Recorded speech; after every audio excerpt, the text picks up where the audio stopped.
कहानी शुरू होती है एक ट्रेन से, जहाँ एक पैसेंजर बहुत डरा हुआ था। वो ट्रेन से उतरते ही भागने लगता है, बट उसे कुछ लोग घेर लेते हैं जो कि उसका कोई राज जानते थे। वो लोग वहाँ स्मोक बॉम्ब फेंक कर उस बंदे पर अटैक करते हैं, बट वो उसका काउंटर अपने स्किल्ड फाइटिंग स्किल से करता है। वो लोग उस पर ब्लेड से अटैक करते हैं, इसलिए वो भी अपना एक ब्लेड निकाल लेता है एंड फाइट बैक करता है। फिर वो लोग उस पर नीडल से अटैक करते हैं, बट वो अपने रिफ्लेक्स से उन्हें पकड़ लेता है और उन पर वापस फेंक देता है। स्टिल उनके नंबर्स के सामने वो कमजोर पड़ जाता है। वही उनका लीडर उसे अपने रोप से पकड़ लेता है और उसे जमीन पर पटक कर उसका सर धड़ से अलग कर देता है। फिर वो लोग उसे स्कैन करते हैं और अपना मिशन कंप्लीट कर वापस चले जाते हैं। दूसरी तरफ अपना एमसी लोगन खुशी से फार्मिंग कर रहा था। कुछ देर बाद वो जब अपनी बाइक ठीक कर रहा था, तब उसका बेटा कायल उसे डराने की कोशिश करता है, बट लोगन मुस्कुराते हुए उसे कहता है कि मेरे पीठ पीछे मेरी आंखें हैं। लोगन की वाइफ मारी लोगन के मुंह पर धूल देखती है। काइल कहता है कि मेरा मास्क कोनी का है, जो कि जापान के स्केरी डीमंस हैं या कहो ट्रबल मेकर्स है। लोगन कहता है कि तुम्हारा मास्क देख के वो तुम्हें अपना साथी समझ लेंगे और तुम्हें अपने साथ ले जाएंगे, बट काइल बहुत कॉन्फिडेंट था कि उसके ब्रेव फादर उसे बचा लेंगे। लोगन कहता है कि वो लोग बहुत बदमाश दिखते हैं, तुम्हें क्या लगता है कि मैं उनसे जीत पाऊंगा? जिस पर मारी कहती है कि कोई बात नहीं, सब ठीक होगा क्योंकि मैं उन्हें हराऊंगी। लोगन मजाक करते हुए कहता है कि मैं जल्दी से बाइक रिपेयर करता हूँ जिससे हम लोग यहाँ से निकल पाए। वही मारी कहती है कि टाइम पर डिनर पर आ जाना।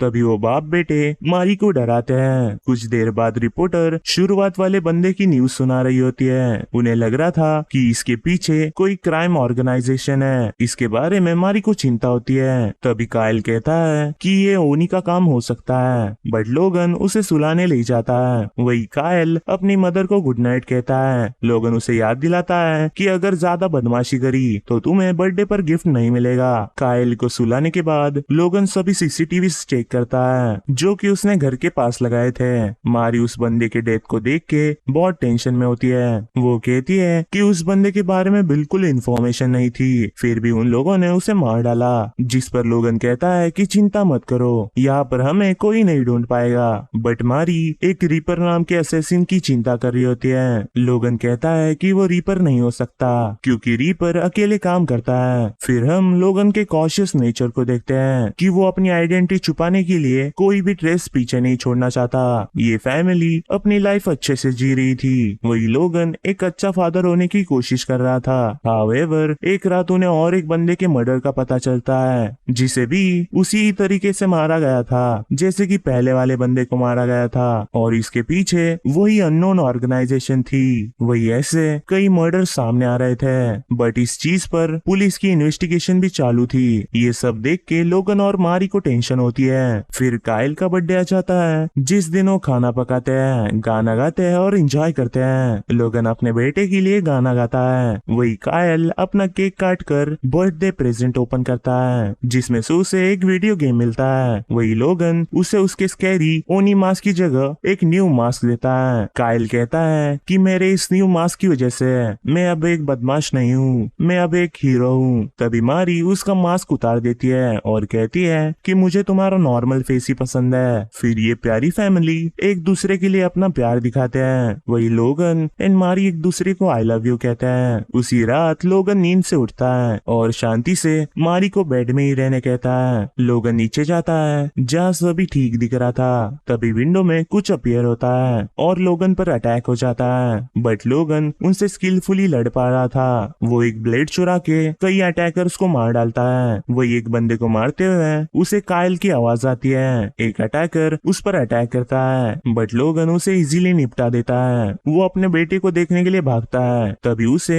एक नीडल से कोई शूट करता है। इतने प्रॉब्लम्स के बावजूद लोगन हार नहीं मानता और अपनी पूरी ताकत लगाकर सेकंड फ्लोर तक पहुंचता है, जहाँ वो देखता है कि कई अटैकर्स मरे पड़े हैं। बट वो ये देख के शॉक हो जाता है कि उसकी वाइफ और बेटा भी मारे जा चुके हैं। अटैकर्स का लीडर कहता है कि उसने अच्छी फाइट करी। फिर वो उसके गले में स्टैब कर देता है, जो देख के लोगन का गुस्सा फूट पड़ता है। बट तभी उसे भी कोई स्टैब कर देता है और लोगन भी मारा जाता है। वो अटैकर्स देखते हैं कि वहाँ पर पुलिस आ रही है, मतलब किसी ने अथॉरिटीज को इन्फॉर्म कर दिया था लीडर चेक करता है कि लोगन की सांस चल नहीं रही ना, जिसे उनका ये भी मिशन कंप्लीट हो जाता है और वो पुलिस आने से पहले भाग जाते हैं। पुलिस सीन पर आते हैं और इतनी अच्छी फैमिली का स्लॉटर देख शॉक हो जाते हैं। कुछ टाइम बाद मरा हुआ लोगन फिर से जिंदा हो जाता है। वही उसे अपनी फैमिली के मर्डर का पल याद आता है, जो याद करके उसे उल्टी हो जाती है और वो बेहोश हो जाता है। दूसरी बार जब लोगन उठता है तब वो हॉस्पिटल में था। लोगन को होश में देखकर नर्स जल्दी से डॉक्टर को बुलाती है। वही लोगन मारी का नाम लेकर बेहोश हो जाता है। फिर से लोगन उठता है, जिसे डॉक्टर एक्सप्लेन करते हैं कि तुम मिरेकली मरकर जिंदा हो गए हो। बट लोगन को वो नहीं सुनना था।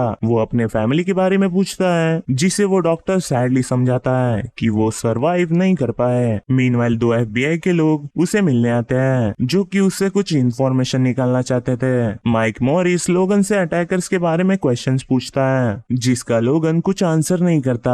बट उसका गुस्सा माइक को सभी चीजें एक्सप्लेन कर देता है। ये देख के कि ये क्वेश्चंस करने का सही टाइम नहीं है, इसलिए माइक अपना कार्ड बाहर रखकर वहाँ से चले जाता है। माइक उसके कॉलीग एमा को बताता है कि लोगन को अटैकर के बारे में पता है। वही वो बारी बारी उस पर नजर रखने का डिसाइड करते हैं, जिसमें एमा पहले नजर रखती है। उसी रात एमा रूफटॉप से लोगन को देखती है, जो कि याद करता है जब उसे अपने फैमिली से मिलाने ले जा रहे थे। बट लोगन व्हीलचेयर को लॉक कर देता है, क्योंकि उसे अपनी मरी हुई फैमिली को नहीं देखना था, या को उसकी हिम्मत नहीं हो रही थी। रूफटॉप पर वो अपने फैमिली का मर्डर याद करता है और बहुत गुस्सा हो जाता है। वो अपने हाथ से एक नीडल निकालकर खुद को स्टैब कर लेता है, जिससे उसकी बॉडी मूव करने लगती है। तभी उस पर फिर से अटैक हो जाता है। बट गुस्सा लोगन अपने गुस्से को निकालते हुए कई अटैकर्स को मार डालता है और फाइट में उन्हें ओवरपावर कर देता है। लोगन एक यूनिक जित्सु को यूज कर ब्लैक स्मोक में कहीं गायब हो जाता है और पलक झपकते ही उन सबको मार डालता है। वही एमा को समझ नहीं आ रहा था कि ये हो क्या रहा है। तभी लोगन उसे भी बेहोश कर देता है। गुस्से से भरा हुआ लोगन एक स्वॉर्ड को यूज करके कई अटैकर्स को मार डालता है। बट उनके सामने आउटनंबर्ड होने के बावजूद लोगन एलिवेटर में स्टैब करता है, क्योंकि उसके पास कोई प्लान था। वो एक मेटल पाइप लेकर उसकी शील्ड बनाता है और सभी अटैकर्स को एलिवेटर में ले जाता है। एलिवेटर में लोगन उन्हें गाजर मूली की तरह काट देता है। एलिवेटर का दरवाजा खुलता है, जहाँ सभी अटैकर्स लोगन ने बनाए हुए उनके साथियों की लाशों का ढेर देखते हैं। मीनवाइल माइक एमा को कॉल कर रहा था, जो कि उसका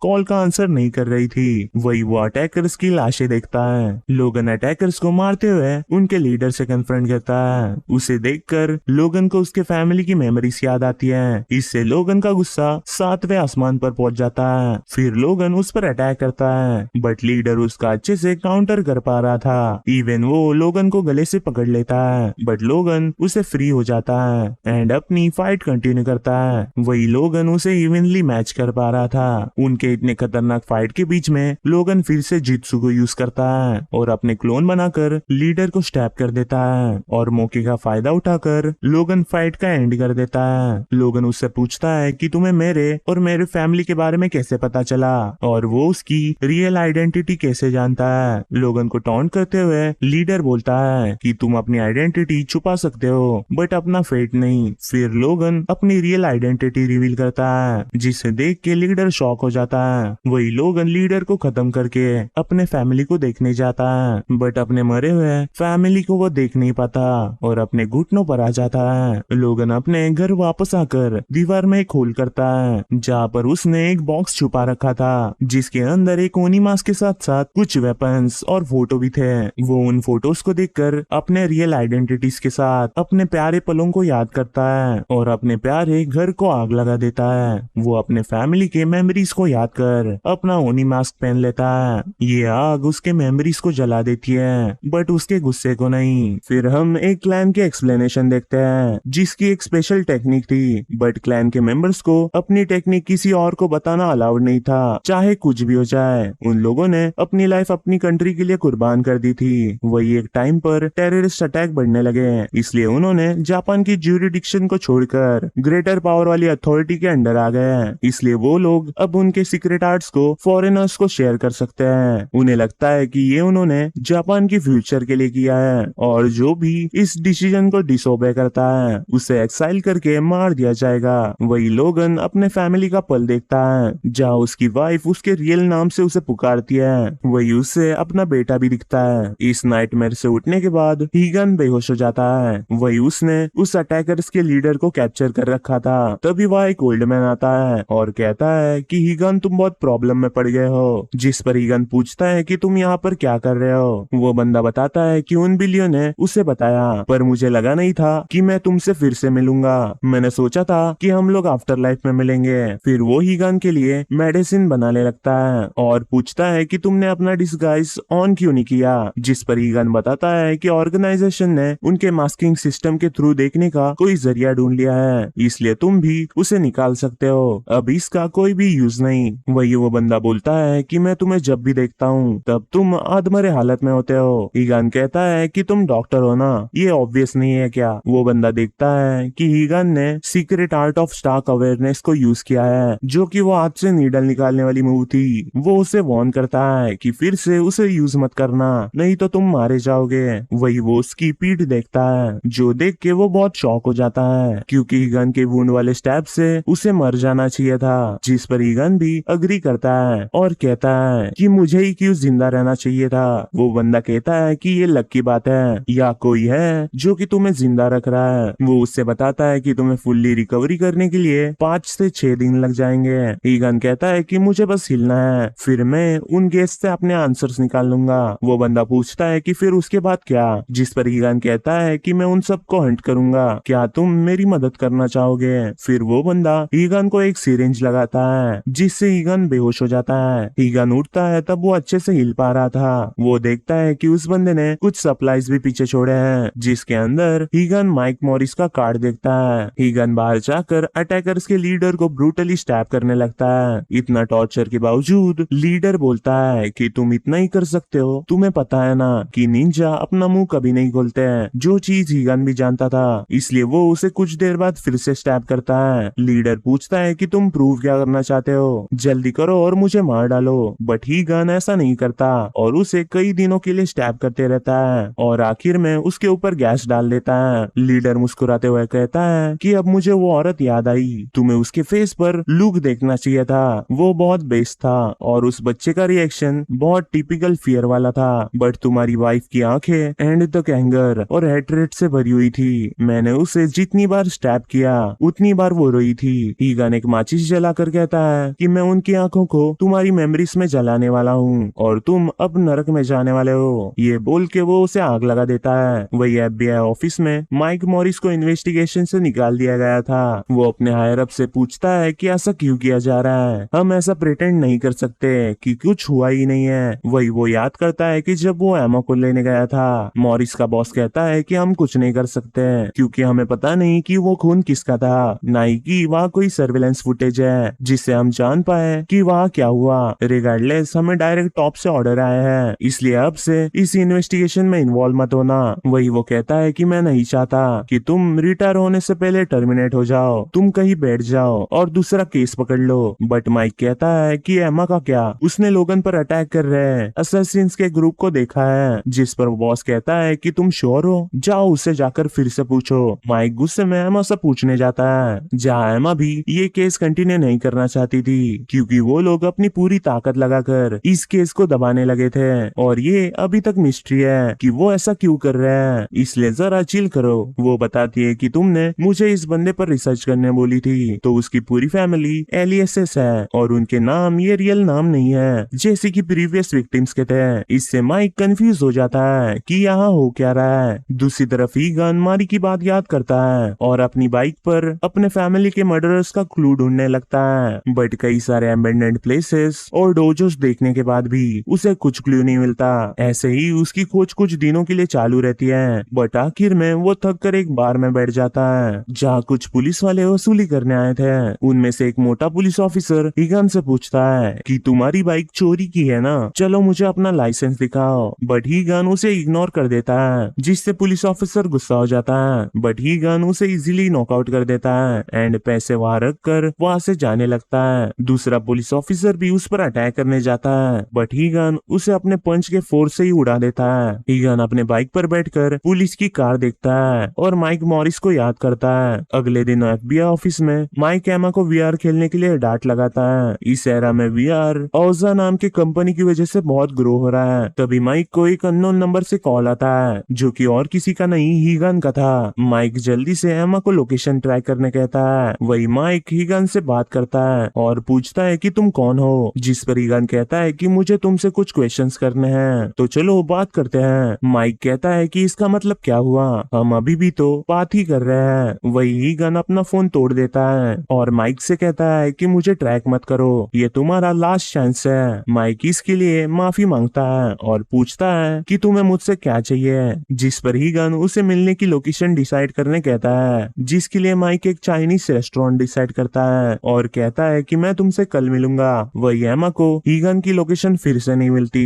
हीगन अपने दिए हुए लोकेशन के लिए निकल पड़ता है। वही रास्ते में हम औजा के एड्स देखते हैं। औजा एक कंपनी क्रैडल से लेकर ग्रेव तक हर प्रकार की टेक्नोलॉजी बनाते हैं। मीनवाइल हीगन टॉप रूफ पर जाकर सभी सिचुएशंस देखता है एंड सभी चीजें चेक करने लगता है। दूसरी तरफ माइक रेस्टोरेंट के ओनर के साथ बात कर रहा था, तभी वहाँ हीगन आता है, जिससे माइक कहता है कि मुझे लगा था कि तुम रूफ से गिरकर मर गए हो, मुझे अपना फेस दिखाओ, मैं जानना चाहता हूँ तुम रियल वाले हो। जिस पर हीगन उसे उसका दिया हुआ कार्ड दिखाता है, बट माइक इससे सेटिस्फाइड नहीं था, इसलिए हीगन वापस जाने लगता है। बट माइक के कहने पर वो रुक जाता है। फिर हीगन सीरियस होकर अपने फैमिली के मर्डर्स के पीछे का क्लू मांगता है, जिसके लिए माइक रेडी हो जाता है, बट उसे कोऑपरेट करना होगा। फिर माइक पागलों जैसे हीगन पर गन तान देता है, क्योंकि उसे उसके साथ काम नहीं करना था। माइक उससे हॉस्पिटल के रूफ पर क्या हुआ ये पूछने लगता है, बट सडनली वहाँ आउटसाइड्स का कुरियर बॉय ऑर्डर लेने आता है। वही माइक अपनी क्वेश्चन को कंटिन्यू करता है, तभी और एक कुरियर बॉय वहाँ आता है और अपना ऑर्डर लेके चले जाता है। फिर माइक हीगन को अरेस्ट करने के लिए उसके पास जाता है, तभी वहाँ और एक बंदा आता है। माइक को लगता है कि वो भी कुरियर बॉय होगा, बट वो बंदा हीगन पर अटैक कर देता है, जिसको हीगन एक स्टूल से काउंटर करता है और उन दोनों की फाइट शुरू हो जाती है। वही माइक इसमें यूजफुल होना चाहता था, बट वो अटैकर माइक के बुलेट्स को डॉच करके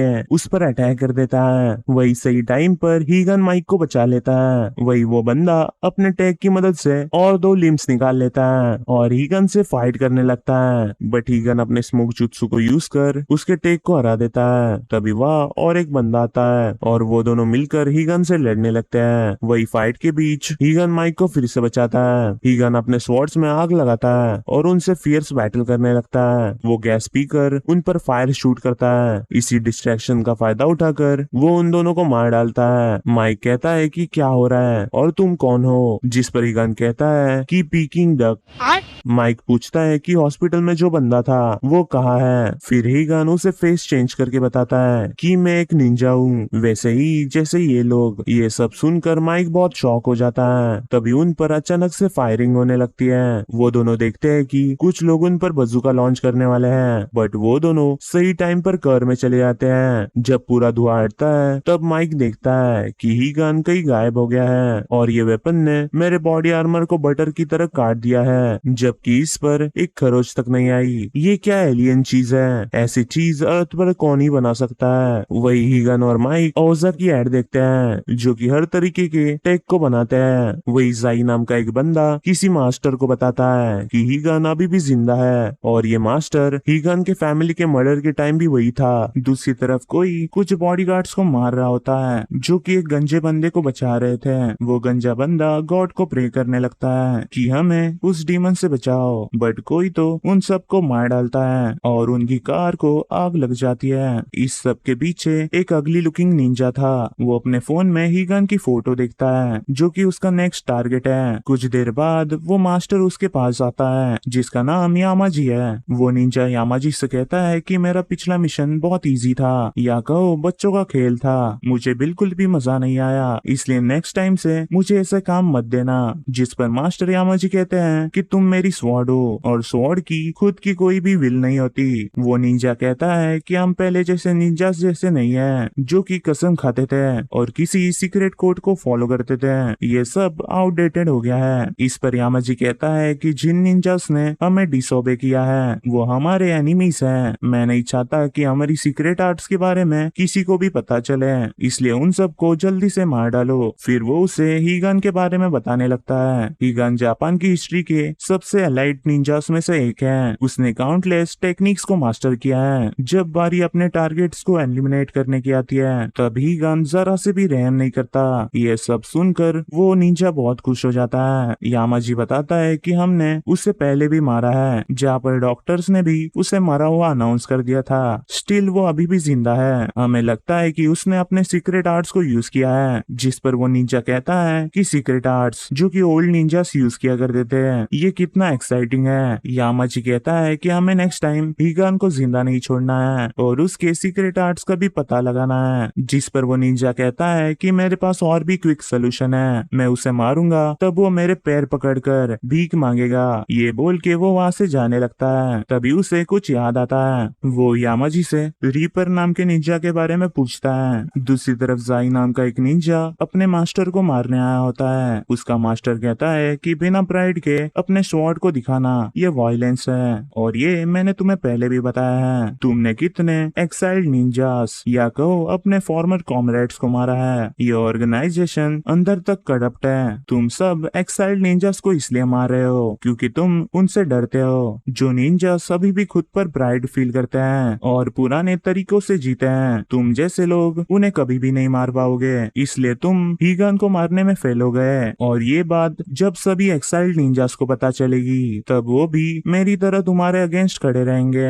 और ये मत भूलना कि तुम्हें स्वॉर्ड चलाना मैंने ही सिखाया है। ये बोल के वो जाई पर अपने सीक्रेट आर्ट्स को यूज कर अटैक कर देता है और कहता है कि मेरे सीक्रेट आर्ट फ्लाइंग स्वेलो से खुद को डिफेंड करना ये इम्पॉसिबल है। बट उसके अटैक को जाई ने डॉज कर लिया होता है। मास्टर कहता है कि अगली बार तुम इसे डॉज नहीं कर पाओगे। तभी वो जाई के हाथ में कोई भी स्वॉर्ड नहीं देखता और उससे पूछता है कि तुम्हारी स्वॉर्ड कहाँ है, जो कि उसके खुद के ही पेट के अंदर थी। मास्टर जमीन पर गिरकर कहता है कि मैं अब नरक में जा रहा हूँ, मैं तुम्हारा वहाँ इंतजार करूंगा। मीनवाइल वो निंजा कहता है कि रीपर भी हीगान को मारने के लिए उतावला हो रहा होगा। जिस पर यामाजी कहता है कि इसकी चिंता मत करो, मैंने पहले ही रीपर को हीगान से फाइट करने के लिए मना कर दिया है। वही FBI ऑफिस में माइक को पता चलता है कि जिस रेस्टोरेंट में वो हीगान से मिलने गया था, FBI ने उस रेस्टोरेंट के ओनर को मनी लॉन्ड्रिंग के केस में अरेस्ट कर लिया है और उस रेस्टोरेंट पर अटैक माफिया के राइवल गैंग ने किया था। बट माइक समझ जाता है कि FBI इस केस को दबाना चाहती है। तभी वह माइक का बॉस भी आ जाता है। माइक का बॉस उसे बाहर ले जाकर समझाने लगता है कि तुम इस मामले में मत पड़ो और अपने रिटायरमेंट पर फोकस करो। तुम पूरे दिन फिशिंग कर सकते हो या दिन भर विस्की पी सकते हो। जिस पर माइक कहता है कि मुझे विस्की की जगह जापानीज शेक चलेगा। जो सुनकर बॉस कहता है कि मैं तुम्हारे लिए कुछ अच्छी चीजें और फिशिंग रॉड भेजूंगा। जिस पर माइक गेस करता है कि वो रॉड ओजा की ही होगी। जो सुनकर बॉस कुछ नहीं बोलता।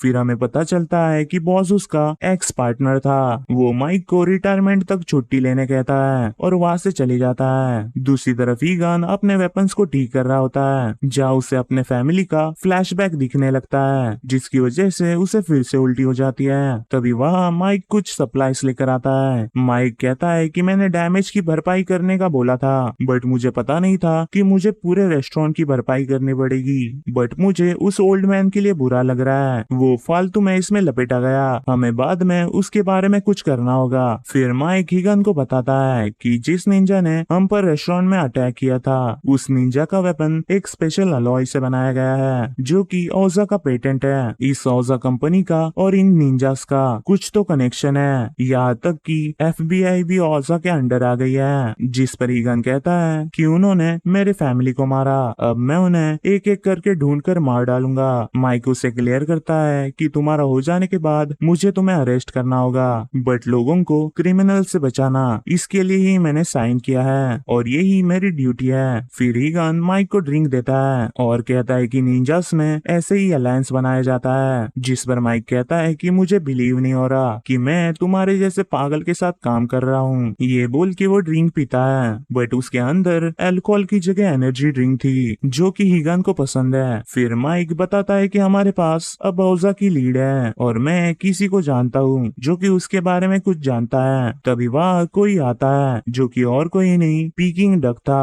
कुछ देर बाद उन दोनों से मिलने एमा आती है, जो कि बहुत लेट हो गई थी, इसलिए माइक उसे डांट लगाता है। एमा बताती है कि वो जो कार लाई थी उसकी वजह से उसे देर हो गई। उसकी कार को देख के माइक कहता है कि ये कचरा कार है। जो सुनकर एमा गुस्सा हो जाती है और उसे उसकी कार दिखाती है, जो कि रियल में कटर थी। उनकी बातें सुन हीगन एमा की कार की डिटेल्स बताने लगता है, जिससे एमा बहुत इंप्रेस होती है। वही माइक ने हीगन के बारे में एमा को सब कुछ बता दिया था, इसलिए एमा उसे क्वेश्चंस करने लगती है, जिससे हीगन गुस्सा हो जाता है। बट माइक कहता है कि चिंता मत करो, ये हमारे ही साथ है। फिर वो दोनों एमा की कार में बैठ जाते हैं, जहाँ पर एमा ने एक सुपर कंप्यूटर सेटअप कर रखा था, जहाँ वो कहीं भी बैठकर किसी भी चीज की इंफॉर्मेशन निकाल सकती है। एमा बताती है कि उसने ओजा के ऊपर कुछ रिसर्च की है। ये कंपनी एक मल्टीनेशनल कंपनी है जो कि बहुत सारी टेक फील्ड में काम करती है, जैसे कि telecommunication, military weapons, clear energy, entertainment और भी बहुत कुछ। ये कंपनी हर देश में फैली हुई है, बट जिस स्पीड से उन्होंने ये सब किया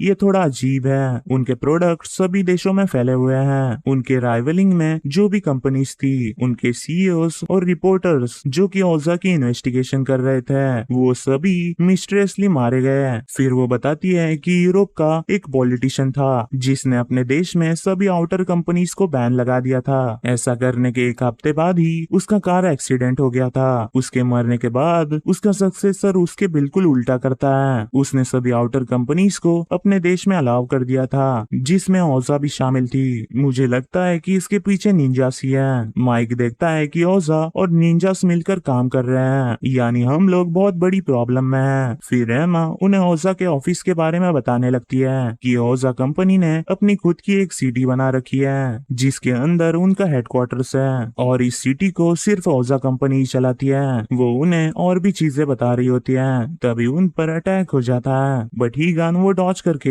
एमा को कार भगाने कहता है। फिर हीगन अपने सीक्रेट आर्ट्स यूज कर उसकी लोकेशन ढूंढ लेता है, तभी उन्हें एक ट्रक टक्कर मार देता है, जिसमें हीगन के अलावा एमा और माइक दोनों बेहोश हो जाते हैं। वही एक निंजा हीगन पर अटैक कर देता है, बट हीगन उसके अटैक्स को डॉज करके उससे लड़ने लगता है, जिसमें वो निंजा अपने टैग की मदद से हीगन पर भारी पड़ रहा था, बट हीगन अपने स्मोक जित्सु को यूज कर उससे लड़ने लगता है, बट स्टिल वो निंजा उसे ओवर पावर कर रहा था। वो हीगन पर मिसाइल से अटैक करता है, बट हीगन उन मिसाइल्स को डॉज करके उस निंजा को मार डालता है और उसके बॉडी से कैमरा निकालकर उसे नीचे फेंक देता है। दूसरी तरफ ये देख के वो निंजा बहुत खुश हो जाता है। वही सीन पर पुलिस भी आ जाती है, तभी हीगन को किसी बंदे का कॉल आता है। दूसरी तरफ ओजा का सीईओ अपने साइंटिस्ट के साथ एक नए रिएक्टर की टेस्टिंग देख रहा होता है, जो कि 2.2 मिलियन किलोवाट्स की पावर पर सेकंड प्रोड्यूस करता है। वही साइंटिस्ट बताते हैं कि उनका वायरलेस पावर ट्रांसफर सिस्टम भी अच्छे से प्रोग्रेस कर रहा है। इससे सीईओ बहुत खुश होता है और अपने साइंटिस्ट को कांग्रेचुलेट कर वहां से जाने लगता है। वो अपने ऑफिस में जाकर देखता है कि यामाजी उसका इंतजार कर रहा है। वो यामाजी को सजेस्ट करता है कि हम डिनर करते हुए बात कर लेते हैं, बट तुम डायरेक्टली यहाँ आ गए। ये देख के लगता है कि बात अर्जेंट होगी। यामाजी उसे रेस्टोरेंट पर अटैक कर रहे अटैकर्स की फोटो दिखाता है, जिस पर सीईओ कहता है कि मैंने इन्हें बस हमारे वेपन्स को फील्ड टेस्ट करने के लिए भेजा था। मैं बस जानना चाहता था कि मेरे वेपन्स निंजा के सामने कैसे परफॉर्म करते हैं। वैसे भी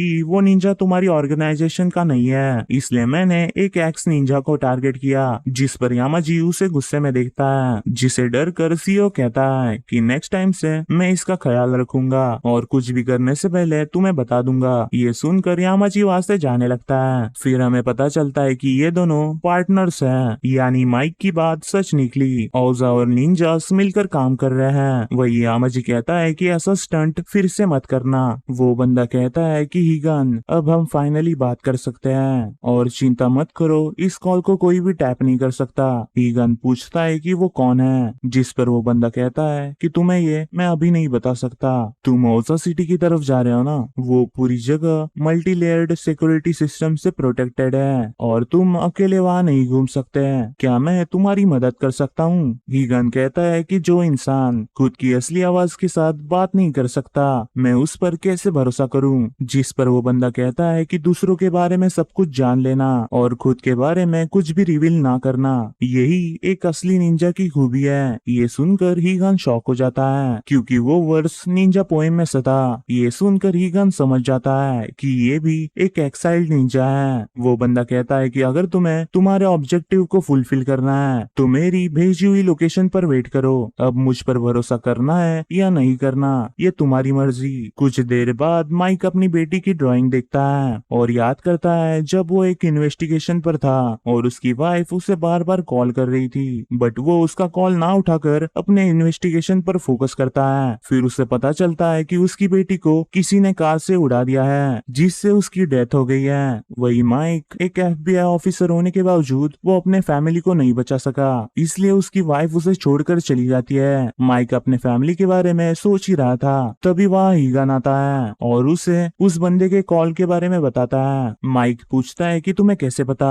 कि वो तुम्हारी ही तरह एक एक्साइल्ड निंजा है, जिस पर हीगन बताता है कि उस बंदे को वो पोएम पता है जो कि सिर्फ पुराने निंजास को ही पता है, और जब हम इस कंट्री में आए तब उसके बारे में किसी को नहीं पता था। वही एमा भी कंफर्म करती है कि उस मिस्टीरियस बंदे की इंफॉर्मेशन करेक्ट है। ओजा की सिक्योरिटी सिस्टम को तोड़ना बहुत मुश्किल है, या कहो नामुमकिन है। तभी माइक पूछता है कि क्या होगा अगर ये सब ट्रैप हुआ तो, जिस पर हीगन कहता है कि फिर मैं सबको मार डालूंगा। माइक कहता है कि क्या तुमने वो बात जोर से बोली, ये बात मत भूलना कि हमारी अलायंस सिर्फ थोड़े टाइम के लिए है। फिर माइक एमा से कहता है कि हम ओजा सिटी में कैसे जाएंगे। वही माइक को अपने बॉस के आखिरी बात से पता चलता है कि उनकी नजरें उन पर ही है, इसलिए एमा उन्हें हार मानने कहती है। बट माइक के कहने पर वो बताती है कि डार्क वेब पर एक कम्युनिटी है जो कि ओजा के हर एक मूव पर नजर बनाए रखे हुए है। इन लोगों का मानना है कि ओजा अपने टेक से पूरी दुनिया पर कब्जा करना चाहती है, इसलिए वो लोग मास डिस्ट्रक्शन के लिए वेपन बना रहे हैं। और मुझे इनके साइड एडमिन का एड्रेस भी पता चल गया है, जो कि प्रोक्लेम करता है कि वो ओजा का फॉर्मर रिसर्चर है, लेकिन ये हमारी लोकेशन से बहुत दूर रहता है। जिस पर माइक कहता है कि ठीक है, मैं वहाँ पर अकेले जाऊंगा, और ये काम मेरे जैसे बूढ़ों के लिए है जिनके पास अब खोने के लिए कुछ नहीं है। बट एमा कहती है कि मैं ऐसा नहीं होने दूंगी। हम लोग ओजा के डर्टी सीक्रेट्स को पता लगाने वाले हैं, और थोड़े लक से हमें उनका कटिंग एज डाटा भी मिल सकता है, जो कि हजारों का है, नहीं करोड़ों का है। मैं इतना अच्छा मौका अपने हाथ से नहीं जाने दूंगी। फिर हीगन उन्हें अलर्ट रहने कहता है और वहाँ से जाने लगता है। तभी माइक हीगन से पूछता है कि क्या तुम्हारी वाइफ को पता था कि तुम एक निंजा हो, जिस पर हीगन बताता है कि मेरी वाइफ भी एक निंजा थी। हम निंजा से एक दूसरे के साथ फैमिली नहीं बना सकते हैं, और एक दूसरे के साथ ज्यादा अटैच भी नहीं हो सकते हैं। यही कोड है, और हम लोगों ने इसी कोड को तोड़ा है। वही माइक देखता है कि वो हीगन के बिल्कुल ऑपोजिट है, जहाँ उसने अपनी ड्यूटी के लिए अपनी फैमिली को छोड़ दिया, जबकि हीगन ने अपनी फैमिली के लिए अपनी ड्यूटी छोड़ दी। दूसरी तरफ ओजा सिटी में सीईओ हीगन से बहुत इम्प्रेस होता है, क्योंकि उन्होंने उसे मारने के लिए जो निंजा भेजा था वो एक आर्मी प्लेटून के बराबर था, बट स्टिल हीगन ने उसे इजीली हरा दिया। वही वो लोग हीगन को मारने की प्लानिंग करने लगते हैं, जिसमें वो अगली निंजा बक कर रहा था। इसलिए यामाजी उसे अपनी टेलीकिनेसिस से शांत करता है और कहता है कि हमें हीगन को हल्के में नहीं लेना चाहिए, इसलिए प्लान वही रहेगा। हमें उसे मारने के लिए उसकी टेक्निक कैसे काम करती है ये जानना होगा। वही सीईओ कहता है कि उसके दोस्त का क्या फिर, जिस पर यामाजी कहता है कि वो हमारे सामने पावरलेस है, अगर वो इशू बनता है तो हम उसे मरवा देंगे।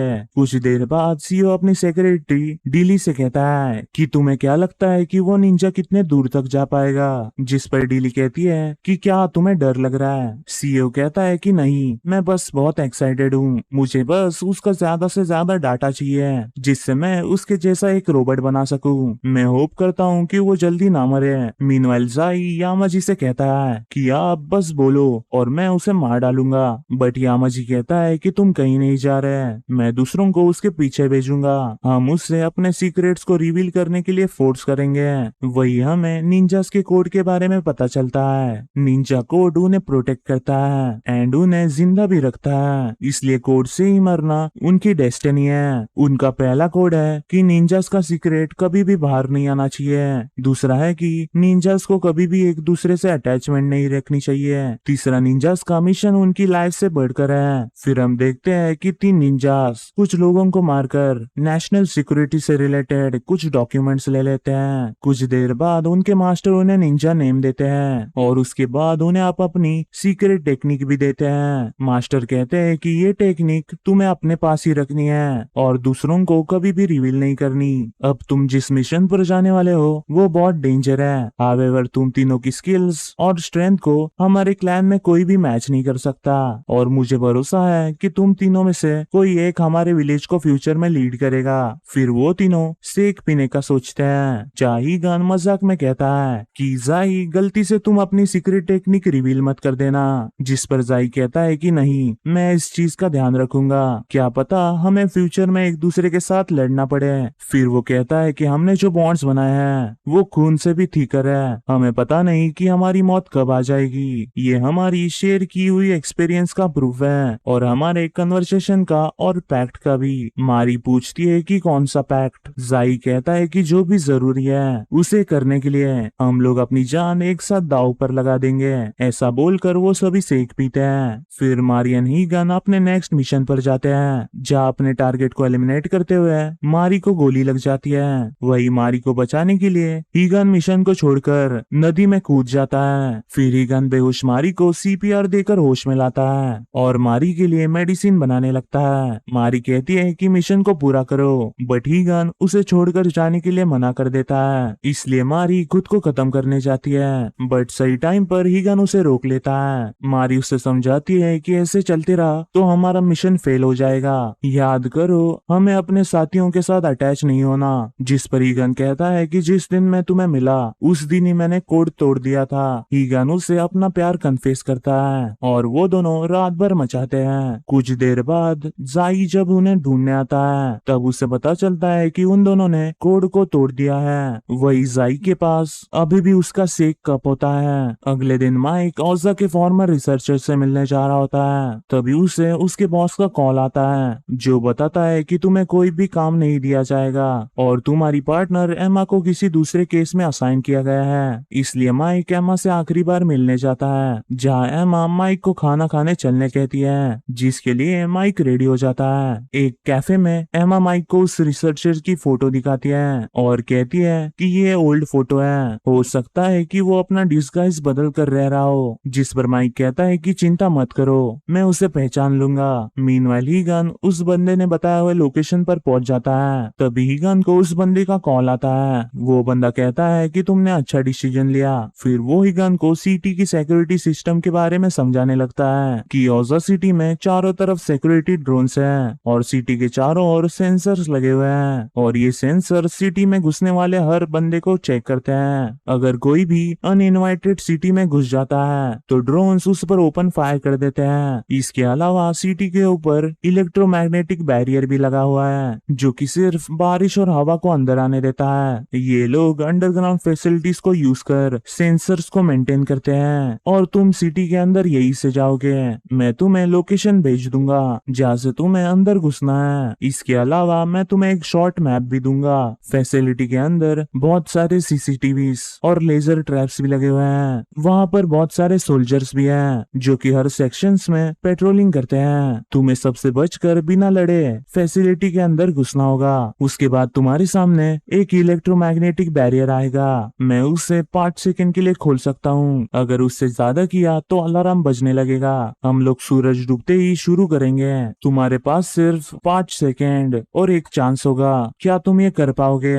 जिस पर हीगन कहता है कि कोई प्रॉब्लम नहीं। फिर हीगन अपना मास्क पहनकर रेडी हो जाता है। तभी वो बंदा हीगन से कहता है कि मैंने सभी सीसीटीवी हैक कर ली है, अब तुम्हारे पास सिर्फ 8 मिनट है, फिर उन लोगों को पता लग जाएगा। वही हीगन अंडरग्राउंड फैसिलिटी में घुस जाता है जहाँ वो बंदा हीगन को इंस्ट्रक्शन दे रहा था। उन्हें फॉलो करते हुए हीगन आगे बढ़ता है। वही एक लेजर को हीगन का पसीना टच हो जाता है जिससे अलार्म बजने लगता है, जिसकी वजह से हीगन के सामने कुछ सोल्जर्स आ जाते हैं। बट वो बंदा कहता है कि रुको मत और चलते रहो, जो सुनकर हीगन सभी सोल्जर्स को मार डालता है। फिर उसके सामने इलेक्ट्रोमैग्नेटिक बैरियर आता है जिसे वो बंदा 5 सेकंड के लिए बंद कर देता है। बट उसके बैरियर को क्रॉस करने से पहले उसके सामने जाई आ जाता है। प्रीवियसली ये मिस्टीरियस एक्साइल निंजा ओजा सिटी में घुसने के लिए हीगन को मदद ऑफर करता है। वो चीज हीगन माइक और एमा को भी बता देता है, जहाँ एमा उन्हें ओजा के पुराने एम्प्लॉय के बारे में बताती है जिससे मिलने के लिए माइक खुद चले जाता है क्योंकि उसके पास एक इंसिडेंट की वजह से अब खोने के लिए कोई भी फैमिली नहीं है। मीनवाइल ओजा सिटी में सभी टॉप क्लैन मेंबर्स हीगन के बारे में बात करने के लिए मीटिंग रखते हैं। फिर हमें एक फ्लैशबैक से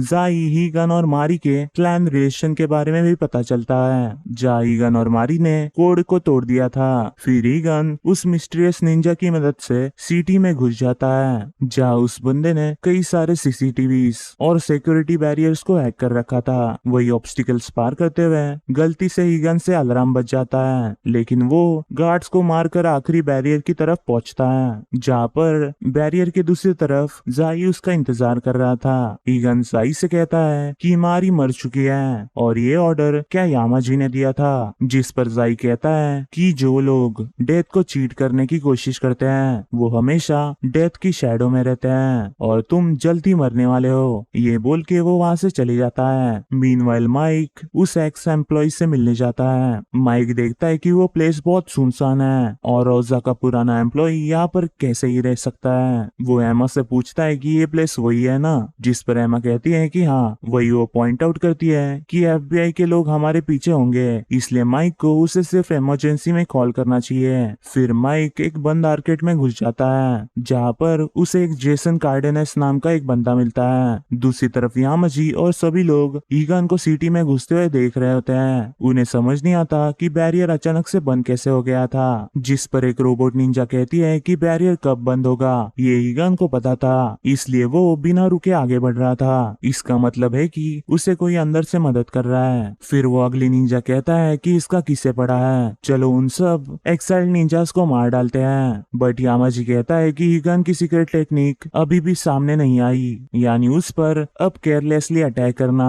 पागलपन होगा। तब वो अगली निंजा कहता है कि हमें ईगन की इतनी वेट करने की कोई जरूरत नहीं, हम उसे अंदर आने देंगे जहाँ पर हमारी पूरी फोर्स है। तब चाहे वो अपनी सीक्रेट आर्ट को ही क्यों ना यूज कर ले, वो नहीं बचने वाला।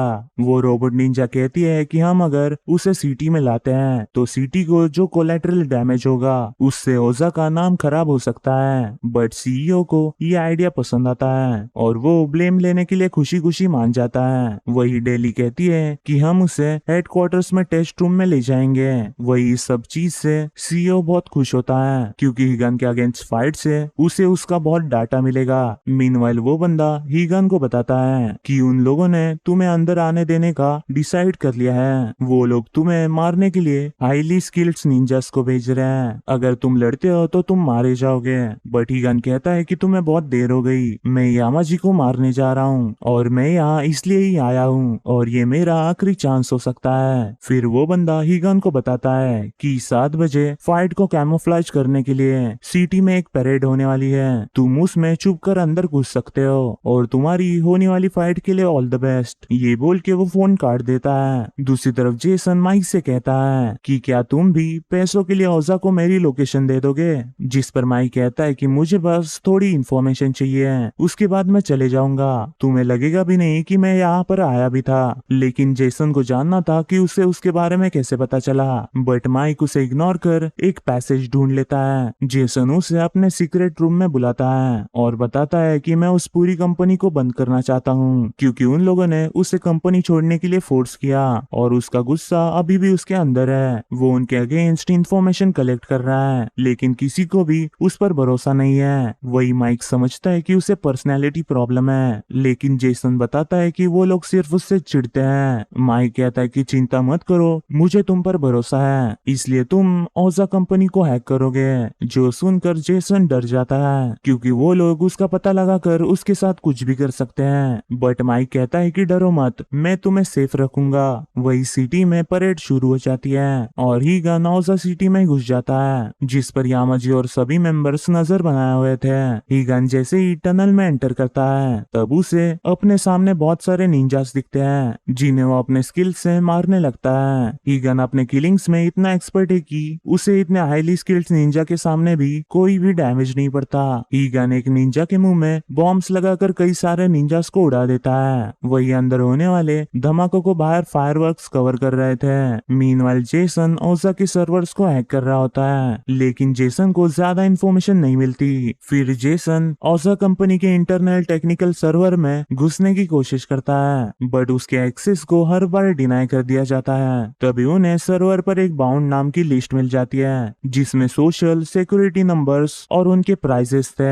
माइक कहता है कि बाउंड जरूर एक कॉर्पोरेट स्पाई ग्रुप होगा और ओजा कंपनी फेक आइडेंटिटीज खरीद रहे हैं, यानी इससे कंफर्म हो जाता है कि ओजा करप्ट है। लेकिन माइक को अभी भी निंजास के बारे में कोई भी इंफॉर्मेशन नहीं मिलती।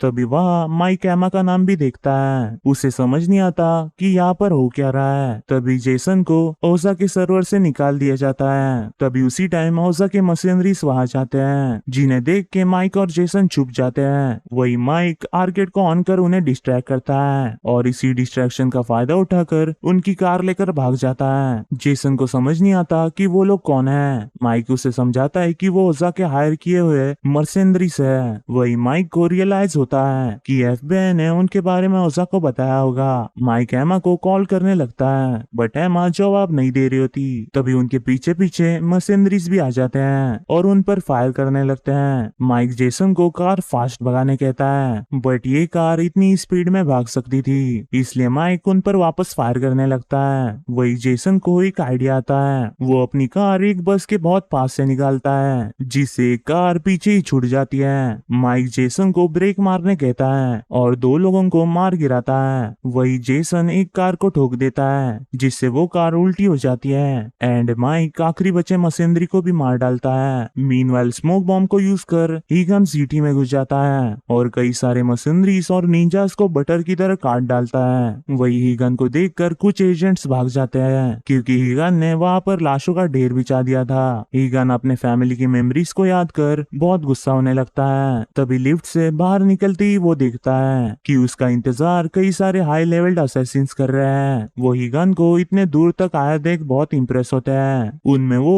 अगली निंजा भी था। वही उन्हें सीईओ अपने ऑफिस से और यामाजी एक हेलीकॉप्टर से देख रहे होते हैं। यामाजी को देखते ही हीगन उसे मारने जाता है, लेकिन एक पिंक असैसिन उसे रोक लेता है और सभी असैसिन्स उसे यहाँ वहाँ पटकने लगते हैं। उन्हें अपनी तरफ आता देख हीगन अपनी स्मोक टेक्निक यूज करता है, जिस पर वो अगली निंजा कहता है कि तुम्हारे ये पुराने ट्रिक्स अभी काम नहीं करेंगे। तभी हीगन कुछ बॉम्ब्स फेंककर यामाजी पर अटैक कर देता है, बट यामाजी की गार्ड्स उसे शूट कर नीचे गिरा देते हैं, जिससे हीगन को बहुत ब्लीडिंग होने लगती है। वही वो निंजास उसके और बढ़ रहे थे।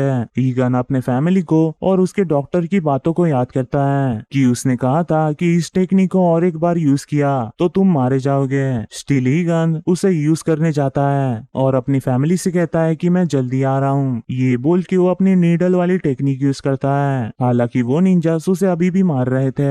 वो लोग उसे हवा में उड़ा के उसका मजाक उड़ाने लगते हैं, बट अपनी टेक्निक की मदद से हीगन एक को स्टैब कर देता है और स्मोक बॉम्ब को यूज कर फाइट बैक करने लगता है। वो दो असैसिन्स को सक्सेसफुली स्टैब भी कर देता है और अपनी एक और टेक्निक को यूज करने जाता है, लेकिन उसे वो पिंक असैसिन रोक लेता है। फिर वो अगली निंजा हीगन को उसके पास से लेकर उसे बहुत मारने लगता है, या कहो वो लोग उसके साथ खेलने लगते हैं। वो अगली निंजा देखता है कि हीगन हिल नहीं रहा। वो हीगन से कहता है कि तुम इतने जल्दी मर गए क्या। तभी वह जाई भी आ जाता है और कहता है कि तुम्हें अब पता चला ना कि तुम जिस रास्ते से जा रहे हो, तुम्हें वहां से नरक जाने से कोई भी नहीं बचा सकता।